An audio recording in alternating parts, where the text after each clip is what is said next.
الحمد لله الحنان المنان الذي خلق الإنسان وعلمه البيان والصلاة والسلام على رسوله سيد الإنس والجان وعلى آله وأصحابه ذوي الخير والإحسان أما بعد فأعوذ بالله من الشيطان الرجيم بسم الله الرحمن الرحيم ومن يبتغي غير الإسلام دينا فلن يقبل منه وهو في الآخرة من الخاسرين صدق الله مولانا العظيم وبلغنا رسوله النبي الأمين المتين المختار الكريم ونحن على ذلك من الشاهدين والشاكرين والحمد لله رب العالمين.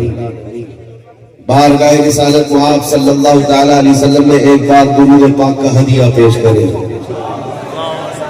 اللہم صلی علی سیدنا و مولانا محمد معدن الجود والکرم وآلہ واصحابہ الکرام وابنہ الکریم وبارک وسلم صلاة دائمة سرمدا ابدا.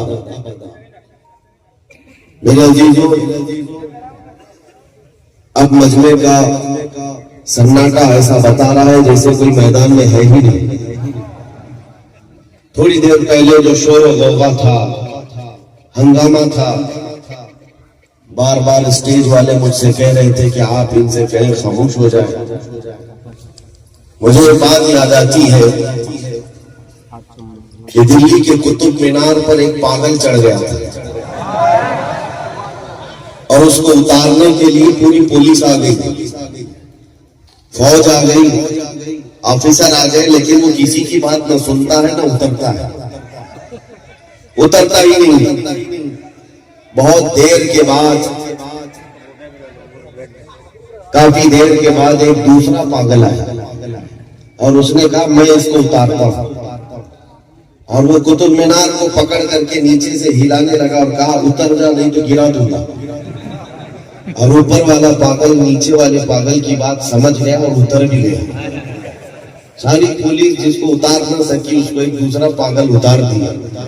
کہنا یہی ہے میرے عزیزو، یہ جتنے آئے ہیں یہ حضور پاک کے دیوانے ہیں، اور دیوانے کسی کی سنتے ہیں تو دیوانے کی ہی سنتے ہیں. ادھر بھی دیوانوں کا ہجوم ہے اور کھڑا جو بات کر رہا ہے یہ بھی پاگل ہی ہے. اگر ہوش والا ہوتا تو اس زمانے میں اس طرح کی باتیں نہ کر رہا ہوتا. بہرحال آج کے ان حالات میں مجھے بات اتنی کرنی ہے کہ اس روئے زمین پر جو دیوانہ بن کر زندگی گزارتا ہے وہی اصل ہوش والا ہے، اور جو ہوش سے کام لینے کی کوشش کرتا ہے وہ خسارے میں چلا ہی جاتا ہے. حضور پاک صلی اللہ تعالیٰ علیہ وسلم کی جب بات آئے تو صحابہ کا مسلک اور صحابہ کا مزاج ہم نے دیکھا ہے. پھر انہوں نے دنیا کے قانون اور دنیا کے دستور کو نہیں دیکھا، اپنی دیوانگی کو دیکھا ہے. سب سے پہلی پرائیورٹی کس کو دی جانی چاہیے؟ سارے رشتے ناتے ایک جگہ، حضور پاک کی محبت اپنی جگہ پر. اسی دیوانگی سے پوری دنیا خوف زدہ ہے. آج پوری دنیا کو ڈر صرف اسی بات سے لگتا ہے. میرے عزیزوں، اللہ کا کروڑا شکر و احسان ہے کہ اللہ تعالیٰ نے آپ کو اپنے آخری نبی کی امت میں پیدا کیا، بن مانگے یہ انعام عطا کیا ہے. فخر کرنے کے لیے بہت بڑی دولت تمہارے پاس ہے، اور اس کے علاوہ مشرق سے لے کر مغرب، شمال سے لے کر جنوب تک مسلمان تھوڑے نہیں ہیں، کروڑوں کی تعداد میں. امت میں 1000 فرقے بھی موجود ہیں، لیکن ان سب کے ہونے کے باوجود آپ کو جس جماعت میں اللہ نے پیدا کیا وہ لبیک یا رسول اللہ کہنے والا. اپنے نبی کو سب سے زیادہ پکارنے والی قوم وہ اہل سنت و جماعت ہے.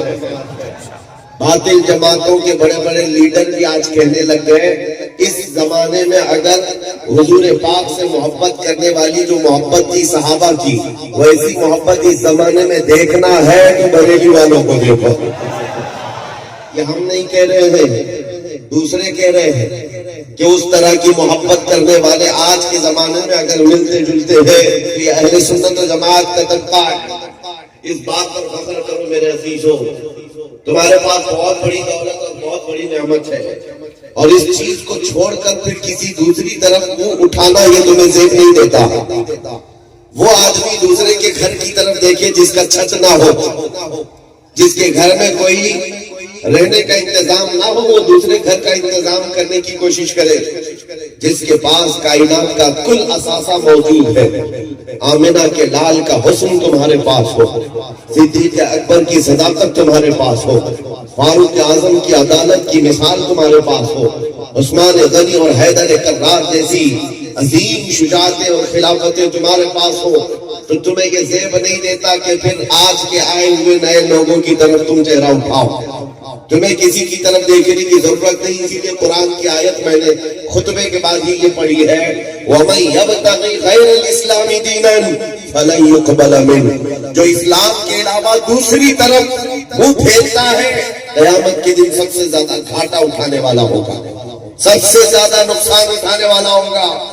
اور آج کا دور تمہارے ایمان کے استقامت کے امتحان کا دور ہے۔ یہ جو آندھیاں چل رہی ہیں، یہ جو طوفان چل رہے ہیں، اس میں بہت سارے غدار نکل کر چلے جائیں گے، جماعت سے نکل جائیں گے، اور ان کے چہرے ٹوپی داڑھی دیکھ کر کے آپ مت سمجھ رہے اتنے بڑے بڑے لوگ ان کی بات کر رہے ہیں تو ہم کیوں نہ کریں، نہیں، جو چھپے ہوئے غدار تھے وہ نکل جائیں گے، اور ان آندھیوں میں اور طوفانوں میں وہی جمع رہ جائے گا جو حضور پاک کا سچا عاشق ہوگا، حضور پاک کی محبت جس کے سینے میں موجود ہے۔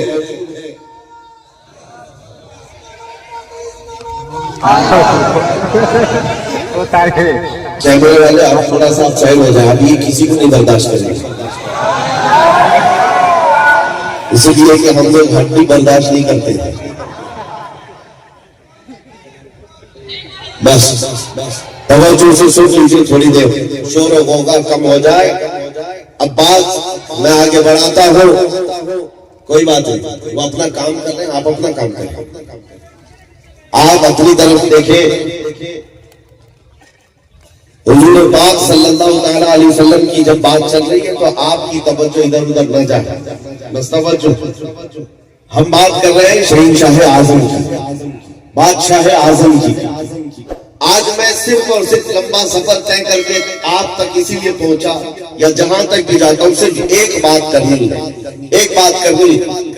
تاریخ ہر دور میں پلٹ کر کے آ جاتی ہے، ہر 100 سال کے بعد ہر دور میں پیدا ہوتے ہیں یزیدی فتنے، ہر دور میں شبیر جنم لیتے ہیں۔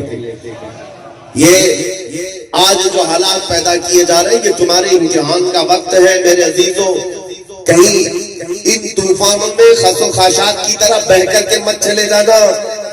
آج جیسے کچھ لوگوں کو دیکھا گیا بہت زیادہ جشن منا رہے کفار و مشرکین، تو چلو ہم بھی وہاں چلے جاتے، ہم بھی تھوڑی پوجا پاٹ کر لیں گے، ہم بھی کشکا لگا لیں گے، ہم بھی دھوتی پہن لیں گے، تاکہ ان کی بھی بات رہ جائے گی، ان کی بھی بات رہ جائے گی۔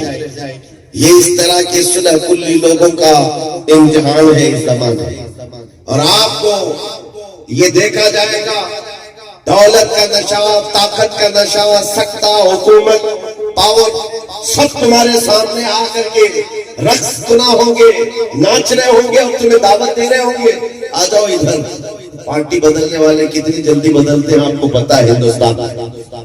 شام میں کسی اور پارٹی میں تھا، صبح اٹھ کے پتا چلا یہ ادھر چلا گیا، یا بہت تیزی سے بدلنے کا زمانہ ہے۔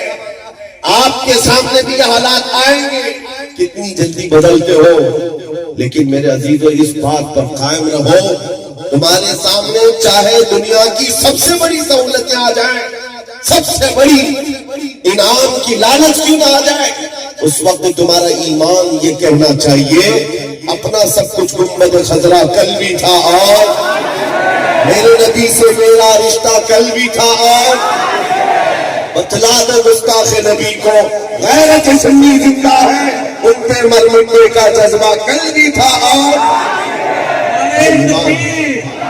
نعرہ رسالت مسلک اعلیٰ حضرت۔ نبی پاک صلی اللہ تعالیٰ علیہ وسلم کے دربار میں مکہ کے مشرکین آئے تھے، اور انہوں نے کہا تھا اے محمد عربی صلی اللہ علیہ وسلم، ہم آپ کے دین میں ساتھ ساتھ چلیں گے، بس ایک ہی شرط ہے، آپ ہمارے خداؤں کے اوپر ایک بار ہاتھ رکھ دیجیے، جن کی ہم پوجا کرتے ہیں، جن کی عبادت کرتے ہیں، ایک بار آپ ہاتھ رکھ دیجیے، ہم آپ کے اس میں آئیں گے، دونوں برابر چلتا رہے گا۔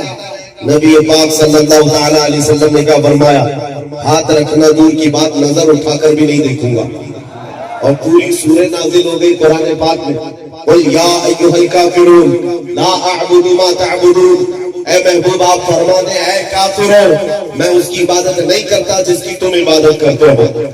یہ پوری سورہ موجود ہے یا نہیں قرآن پاک میں؟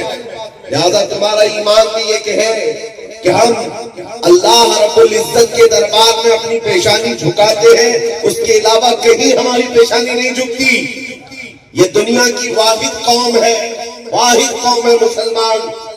ساری جتنے بھی دھرم ہے، جتنے بھی ادیان ہیں، ان کو جا کر دیکھ لینا، ان کی عبادت کرنے کے جو طریقے ہیں، جب جھکنا ہوتا ہے تو اپنے اپنے خدا کی کوئی تصویر ہوتی ہے یا صورت ہوتی ہے، اس کو دیکھ کر جھکتے ہیں۔ صرف مسلمان ہیں، کروڑوں مسجدیں جا کر دیکھ لو، کہیں خدا کی کوئی تصویر ہے؟ نہیں ہے۔ نہ ہی کوئی مسلمان آ کر امام صاحب سے پوچھتا ہے کس کو دیکھ کر جھکو، نہیں۔ ان کی شان ہے یؤمنون بالغیب، یہ غیب پر ایمان لانے والی جماعت ہے۔ صرف نام اللہ کا لیا جائے، ہماری پیشانی زمین پر چلی جاتی ہے۔ اور دوسری ایک اسپیشلٹی میں آپ کو بتاؤں، آپ مسجدوں میں جاتے ہیں، اپنے امام کو دیکھتے ہیں، امام سے میں کہتا ہوں امام صاحب اپنے باپ کا نام لے کر کے رکوع میں جھکا کر دکھاؤ، کسی بادشاہ کا نام لو اور قوم سے کہو چلو سجدے میں گر جاؤ، کوئی نہیں جھکے گا۔ ہاں اگر ایک کسان کا بچہ بھی حافظ قرآن اللہ کا نام لے لے تو بڑے بڑے سورما بھی پیشانی جھکا دیتے ہیں۔ پیچھے کھڑا ہوا بادشاہ ہی کیوں نہ ہو، اللہ اکبر کہا جائے تو پیشانی جھکتی ہے کہ نہیں جھکتی؟ یہ بات اس لیے میں کہہ رہا ہوں، ان ظالموں کو یہ پتہ چل جانا چاہیے اس پیشانی کو جھکانا ہو تو صرف ایک ہی نام ہے، وہ اللہ اکبر۔ اس کے علاوہ کسی نام سے یہ پیشانی کبھی نہ جھکی تھی، نہ ہاں 5 سال کی حکومتوں کے سامنے جھکنے والی پیشانی نہیں ہے۔ اللہ رب العزت کے دربار میں جھکنے والی یہ پیشانی، جس کو اللہ تعالیٰ نے اتنا محفوظ رکھا، تفسیر میں فرمایا گیا ہے بکری، بیل، بھینس، یہ سارے جانور جو ہے کھانا اپنا منہ زمین پر لگا کر کھاتے ہیں، چارہ ان کا نیچے پڑا ہو سر جھکا کر کے کھاتے ہیں کہ نہیں کھاتے؟ لیکن انسان کو اللہ تعالیٰ نے سر جھکا کر چاٹ کر کھانے والی عادت نہیں دی، ہاتھ سے اٹھاؤ اور منہ تک لے جاؤ۔ کیوں؟ رزق کے سامنے بھی تمہاری پیشانی مولا جھکنے نہیں دیا، کیونکہ یہ پیشانی رزق کے سامنے نہیں رزاق کے سامنے جھکے گی۔ رزق کے سامنے بھی نہیں جھکنے دیا ہے رب تعالیٰ نے، اور رزاق کے سامنے جھکتی ہے۔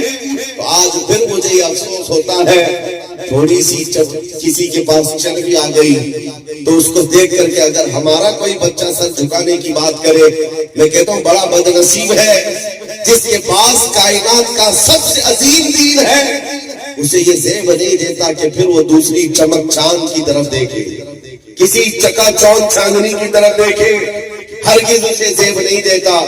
ہاں اب حالات کے اعتبار سے کیا ہونا چاہیے جو بار بار ہمیں کچوچے لگائے جاتے ہیں؟ دیکھو حالات کے ساتھ برابر ہو جاؤ، مصلحتوں کو دیکھو، حکمتوں کو دیکھو۔ یہ نعرے بہت ساری جگہوں سے آ رہے ہوں گے ابھی، میں کہتا ہوں میرے عزیزوں، حضور پاک صلی اللہ تعالیٰ علیہ وسلم سے زیادہ مصلحت جاننے والا کوئی ہو سکتا ہے؟ ہم سے کہتے ہیں میں جب تک زندہ ہوں یہ جواب دیتا رہوں گا انشاءاللہ۔ ہاں جس دن ہماری زبان بند ہو جائے وہ اللہ کی مرضی ہے، لیکن جب تک ہے ہم بولتے رہیں گے۔ بعض لوگوں کو لگتا ہے اتنے سخت حالات میں آپ بولیں گے ادھر سے بھی اکساؤ ہوگا، ادھر سے بھی یہ ہوگا وہ ہوگا۔ آپ کو پتا ہے احد کے میدان میں 70 صحابہ کی جانیں گئی تھی، صحابہ پیچھے ہٹ گئے تھے، حضور پاک احد کے پہاڑ پر بیٹھے ہوئے تھے، مشرکین کی طرف سے نعرے لگ رہے تھے۔ جب ان کو تھوڑی بہت خوشی ملتی ہے تو کیڑوں کو ناچنے کا شوق زیادہ ہوتا ہے، کتے کھل کر کے آ جاتے ہیں میدان اور ناچنے لگے۔ اور کیا نعرہ لگا رہے تھے؟ محمد کہاں ہے، ابو بکر کہاں ہے، عمر کہاں ہے، سب مر گئے، نعوذ باللہ۔ تب رسول پاک صلی اللہ علیہ وسلم کے کانوں میں بات آئی، حضور نے نہیں فرمایا حالات بڑے خراب ہیں، احد کے میدان میں 70 صحابہ کی جانیں گئی ہیں، امیر حمزہ کا کلیجہ چبایا گیا ہے، حضور کے 2 دانت مبارک شہید ہو گئے، حالات بڑے خراب تھے کہ نہیں خراب تھے؟ حضور نے یہ نہیں فرمایا خاموش ہو جاؤ، جو بول رہے بول لے، تو نہیں، جواب دینے کا حکم دیا کہ ان کا جواب دو، یہ جو بھونک رہے ان کا جواب دو۔ اور جانتے ہو جواب دینے کے لیے کس کو اٹھایا؟ عمر بن خطاب کو۔ آپ عمر اٹھو جواب دو. حضرت عمر نے جو کرارا جواب دیا ہے میرے عزیز، میں جب یہ حدیث پڑھتا ہوں تو اشش کر جاتا ہوں. زخمی حالت میں عمر فاروق کا ایمان کیا تھا. کھڑے ہوتے ہیں، کہتے ہیں ابو سفیان فون پوچھ رہے ہو محمد کہاں ہے، ابو بکر کہاں ہے، عمر کہاں ہے؟ محمد بھی زندہ ہے، ابو بکر بھی زندہ ہے، عمر بھی زندہ ہے، اور تمہاری آنکھوں میں کڑتے رہیں گے، چھپتے رہیں گے. ادھر سے پھر نعرہ لگنے لگا اول حبل. حبل ان کے خدا کا نام کہ حبل کی جے ہو، حبل کی جے ہو. حضور نے فرمایا عمر جواب دو، حبل کی جے ہو. تو حضرت عمر نے کہا اللہ اجل، اللہ اجل، اللہ بلند و بالا ہے، اللہ بلند و بالا ہے. جواب ہو رہا تھا کہ نہیں ہو رہا تھا؟ اس کے بعد پھر ادھر مشرکین کی طرف سے نعرہ لگنے لگا لنا عزا ولا عزا لکم. عزا ان کی ایک دیوی کا نام ہے. دیوی یعنی خدا و مذکر بھی ہوتا ہے، مؤنث بھی ہوتا ہے، دونوں ہوتے ہیں نا، گاڈ اور گاڈیس. ان کی جو گاڈیس تھی اس کا نام تھا عزا، عزت دینے والی دیوی. مشرکین پکارنے لگے ہمارے پاس عزت دینے والی دیوی ہے، تمہارے پاس کوئی نہیں. حضور نے حضرت عمر سے کہا جواب دو. حضرت عمر نے کیا جواب دیا؟ کہا اللہ مولانا ولا مولا لکم، اللہ ہمارا مددگار ہے، تمہارا کوئی نہیں. اس میدان میں بھی، احد کے میدان میں یہ کرارا جواب. اس کے بعد ابو سفیان نے کہا عمر کتنا جواب دو گے؟ دیکھو بدر کے میدان میں تم نے 70 ہمارے مارے تھے اور احد کے میدان میں 70 ہم نے تمہارے مارے تھے، دونوں برابر ہو گیا. ایک سال پہلے تم نے ہمارے 70 مارے تھے، سال بھر کے بعد 70 ہم نے تمہارے مار دیے، جنگ برابر ہو گئی. اس پر جانتے ہو خاموش نہیں. حضرت عمر نے کیا بے مثال جواب دیا. فرماتے ہیں ابو سفیان کون سی برابری کی بات کر رہے ہو؟ بدر میں تمہارے 70 مارے گئے اور احد میں 70 ہمارے شہید ہوئے، کون سی برابری ہے؟ کوئی برابری نہیں. تمہارے جو مرے ہیں دوزخ میں ہیں، ہمارے جو مرے ہیں جنت میں ہیں.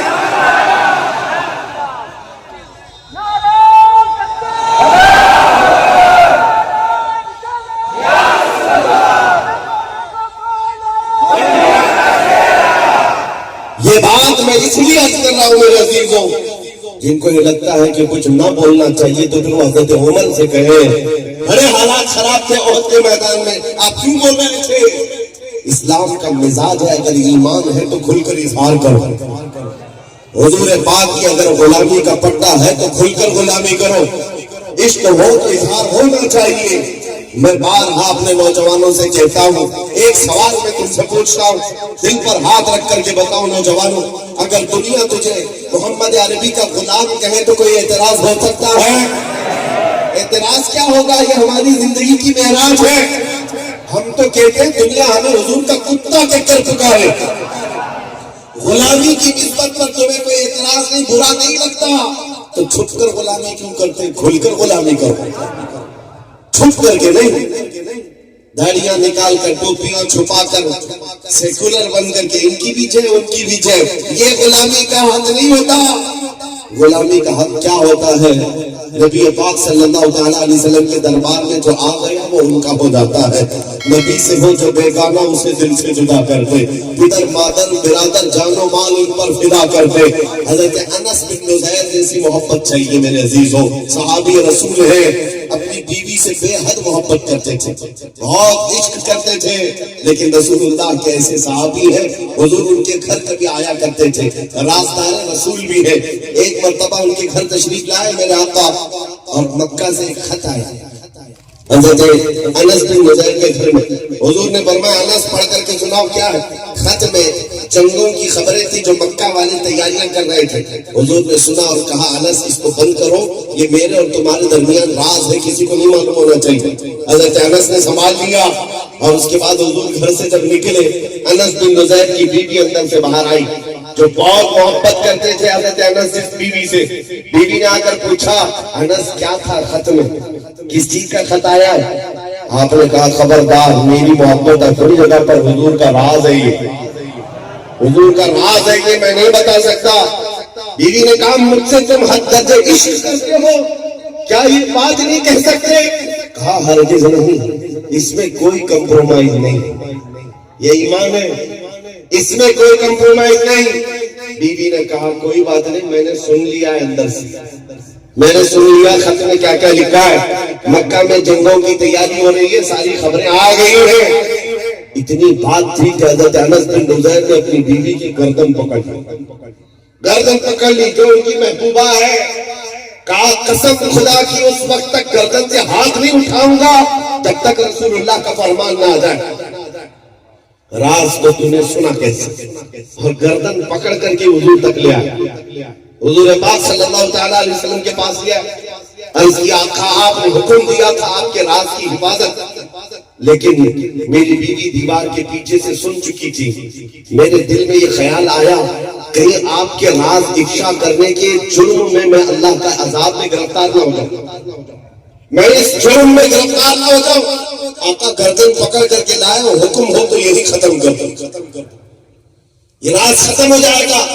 نبی پاک صلی اللہ علیہ وسلم نے فرمایا چھوڑ دو انس، وہ بھی میری صحابیہ ہے، جیسے تیرے پاس راز محفوظ ہے ویسے اس کے پاس بھی محفوظ ہے۔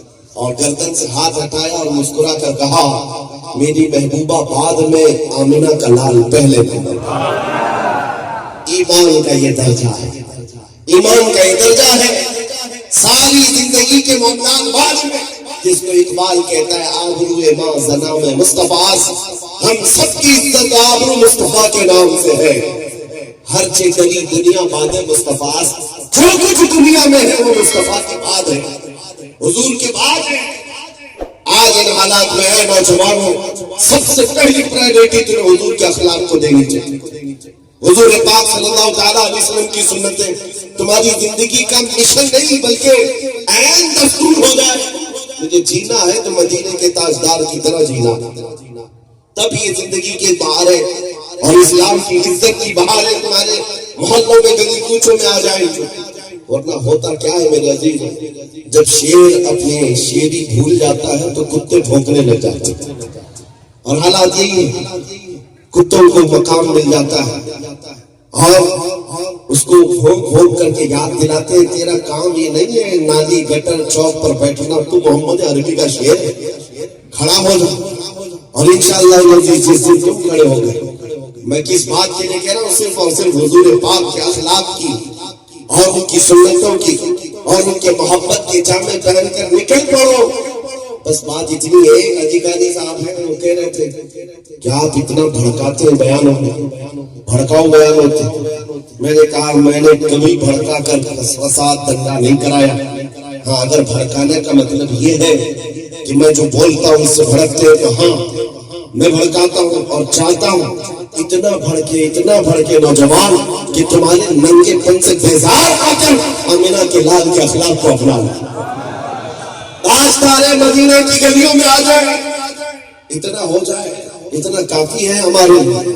اسی لیے میرے عزیزوں آج سے 100 سال پہلے سے بریلی کے امام آواز دے رہے تھے آج لے ان کی پناہ، آج مدد مانگ ان سے، کل نہ مانگے انہیں قیامت میں اگر مان گیا، انہیں جانا انہیں مانا، نہ رکھا غیر سے کا، للہ الحمد میں دنیا سے مسلمان گیا۔ میرے عزیزوں نبی پاک صلی اللہ تعالیٰ علیہ وسلم کے دربار میں صحابہ اکرام جو پرائیورٹی رکھی تھی، یہ تو صحابہ ہیں، لیکن ایک جانور کی بات میں بتاؤں، خیبر کے موقع پر ایک خچر حضور کی بارگاہ میں تحفہ دیا گیا، ہدیتاً بھیجا گیا، اور حضور پاک نے لیا چابی اپنے ہاتھوں سے کھولا اور ساری آلائش کو پاک کیا، سب نکال پھینکا، کعبے کو کعبہ بنایا کس نے؟ میرے مصطفیٰ، ہاں اس کو طہارت اور اس کو پاکیزگی عطا ہوئی، اور اس کے بعد حضور باہر تشریف لاتے، سنو چابی لٹکا کر کے فرماتے آج میں یہ چابی اس کے ہاتھ میں دوں گا جس کے پاس یہ چابی قیامت تک رہے گی، کوئی چھین نہیں پائے گا۔ کتنا بڑا دعویٰ ہے یہ، اسی کی نسل میں رہے گی، کوئی چھین نہیں سکے گا۔ حضور نے فرمایا، صحابہ کہتے ہر ایک کے دل میں خواہش آئی کہ کاش یہ چابی ہم کو مل جائے۔ صدیق اکبر، فاروق اعظم، عثمان غنی، حیدر کرار، حضرت عباس، سب کہتے ہیں اس وقت یہ خواہش آ رہی تھی کہ چابی ہمیں مل جائے۔ حضور پاک صلی اللہ علیہ وسلم نے 2 بار اعلان کیا، اس کے بعد مجمع تھا 10,000 کا، سب کی گردنیں اٹھی ہوئی ہیں کہ چابی کس کو دی جائے گی۔ حضور پاک منبر پر کھڑے ہوئے اور پھر پکارا، عثمان بن شیبہ ادھر آؤ، جس کے پاس چابی پہلے سے، اور آنے کے بعد کہا میرا رب فرماتا ہے جس کی امانت ہے اسی کو دے دیا جائے۔ حضور نے چابی دی، عثمان بن شیبہ کہتے ہیں میرے تو ہوش و حواس میں بھی نہیں، وہم و گمان میں بھی نہیں، حکومت ان کی، سارا قبضہ ان کا، اختیار ان کا، صحابہ سارے آئے، چابی مجھے دی جا رہی ہے۔ کہا اشہد ان محمد رسول اللہ، میں گواہی دیتا ہوں کہ محمد اللہ کے رسول ہیں، اور وہی عثمان بن شیبہ چابی زندگی میں سنبھالے رہے ہیں۔ قسم رب ذوالجلال کی 14 صدیاں گزر گئی، آج بھی جا کر دیکھو چابی شیبہ خاندان میں ہی موجود ہے۔ آج سعودی کے جتنے بادشاہ آئے جائیں، کوئی بھی آئے، چابی اس خاندان سے کبھی ہٹی نہیں۔ آج بھی کلید بردار کعبہ جو ہے وہ حضرت عثمان بن شیبہ کے خاندان کے متولی، انہی کے پاس چابی ہوتی ہے۔ کعبے کو پاک کیا حضور پاک صلی اللہ علیہ وسلم نے۔ ہمارا بھی یہ یقین ہے تم نے اگر ناپاک کیا کسی مسجد کو تو محمد عربی کا کوئی غلام آئے گا، کوئی آئے گا، حضور پاک کا کوئی غلام آئے گا اور پاک کرے گا، اور پھر اذان کی آواز گونجے گی، کچھ دیر کی خاموشی ہے، پھر شور آئے گا۔ آج کتوں کا وقت ہے کہ ہمارا دور آئے گا۔ نعرہ تکبیر، نعرہ رسالت، ترجمان مسلک اعلی حضرت۔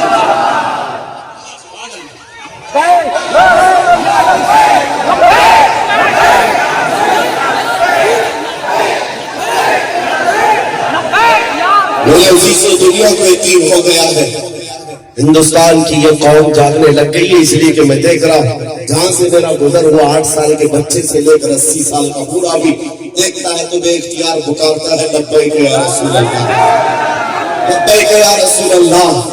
اور یہ چیزیں یقین کے ساتھ تم پکارو گے تو اس کا اثر بھی بڑا ہے، اثر بڑا ہے۔ کوئی پریشان آدمی سوشل میڈیا پہ بھوک رہا تھا، کہہ رہا تھا یہ کہاں کا نعرہ ہے، یہ پاکستان کا نعرہ ہے، ادھر کا نعرہ ہے، ادھر کا نعرہ ہے، تجھے پتہ نہیں اس کا ترجمہ کیا ہے تو کیوں بھوک رہا ہے، کیوں بھوک رہا ہے؟ یہ جو غلام ہے یہ تیرے باپ کو نہیں پکار رہے، اپنے آقا کو پکار رہے ہیں۔ لبیک یا رسول اللہ کا مطلب کیا ہے؟ اے اللہ کے رسول ہم حاضر ہیں، اور یہی ہمارا ایمان ہے، یہی ہمارا ایمان ہے، کروں تیرے نام پہ جاں فدا، نہ بس ایک جاں تو جہاں فدا، دو جہاں سے بھی نہیں جی بھرا، کرو کیا کروڑوں جہاں میں۔ میرے عزیزو مرنے سے ڈر لگتا ہے، موت اس کے لیے حادثہ ہے جس کو بعد میں جلنا ہے، جلنا ہے، جلنا ہے۔ مومن کے لیے موت حادثہ نہیں، تحفہ ہے۔ ادھر آنکھیں بند ہوتی ادھر مصطفیٰ کی زیارت ہو، یہ تحفہ ہے کہ نہیں ہے؟ بچپن میں ایک بزرگ سے کسی نے پوچھا تھا کہ شادی میں تیار ہو کر دور لے جاتے ہیں، یہ تو سمجھ میں آتا ہے آج شادی ہے، لیکن جنازے کیوں تیار ہو کے جاتے ہیں؟ جنازے کیوں تیار ہو کے جاتے ہیں؟ وہ بھی سنیوں کے، ہاں دوسروں کے نہیں معلوم، بغیر پھول والے سنیوں کے بہت پھول پہن کے جاتے ہیں، ہاں عطر بھی لگا کے جاتے ہیں، کفن میں کیچے بھی لگاتے ہیں، اور اتنا بڑا مجمع کے کندھوں پر اٹھا کر اسے نیچے رکھنے نہیں دیتا۔ بزرگ سے پوچھا مرے ہوئے آدمی کو اتنا کیوں تیار کیا جاتا ہے؟ بزرگ نے کہا بیٹا تجھے پتا ہے آج رات وہ اپنے آقا کو دیکھنے جا رہا ہے، شب گول بھی اسی گل سے ملاقات کی رات۔ اسی لیے سنی یہ کہے گا اپوزیشن کا حال بہت برا ہوگا، ہاں قبر میں بھی یاد رکھو، جو آج ان کی جے کرتے ہوئے گھوم رہے ہیں، کل منکر نکیر سے کیا کہیں گے؟ منکر نکیر جب پوچھیں گے تمہارا رب کون ہے، آپ کیا کہیں گے؟ اور جب پوچھیں گے تمہارا دین کیا ہے، اسلام، تیسرا سوال بہت اہم ہے، وہیں اٹکتے ہیں وہ۔ اور منکر نکیر یہ نہیں پوچھیں گے حضور کو دکھا کر یہ کون ہے، یہ کون ہے، نہیں، عربی میں ہے ما کنت تقول فی حق ھذا الرجل، ان کے بارے میں کیا کہتا تھا، یہ نہیں پوچھیں گے یہ کون ہے، وہاں تو ہر کوئی کہے گا آقا ہے، مولا ہے۔ حضور کو دیکھنے کے بعد کوئی نہیں کہے گا، سب کہیں گے، لیکن منکر نکیر یہ پوچھیں گے ان کے بارے میں کیا کہتا تھا، ہاں کیا کہتا تھا، بولو تو کیا بولے گا وہ اپوزیشن والا؟ تو بولے گا یہی کہتا تھا ان کا علم اتنا ہے اتنا ہے، ہاں بھائی کی طرح تھے، بیٹے کی طرح تھے، فلاں تھے، نعوذ باللہ، جو تمہارے گرو گھنٹالوں نے تمہیں سکھایا تھا وہی بولو گے۔ لیکن سنی گدھا یہ کہے گا منکر نکیر سے، اب تو پائے ناز سے اے فرشتوں کیوں اٹھو، ارے مر کے پہنچا ہوں یہاں اس دل ربا کے واسطے، مر کے پہنچا ہوں یہاں اس دل ربا کے واسطے۔ ان کے بارے میں پوچھتے ہو کیا کہتے تھا، دنیا میں کیا کہتا تھا؟ ہم کو ہمارے بزرگوں نے سکھایا، ہم ان کو کیا کہتے تھے؟ سرور کہو کہ مالک و مولا کہو تجھے، باغ خلیل کا گل زیبا کہو تجھے، ارے تیرے تو وصف عیب تناہی سے ہے بنی، حیران ہوں میرے شاہ میں کیا کیا کہو تجھے۔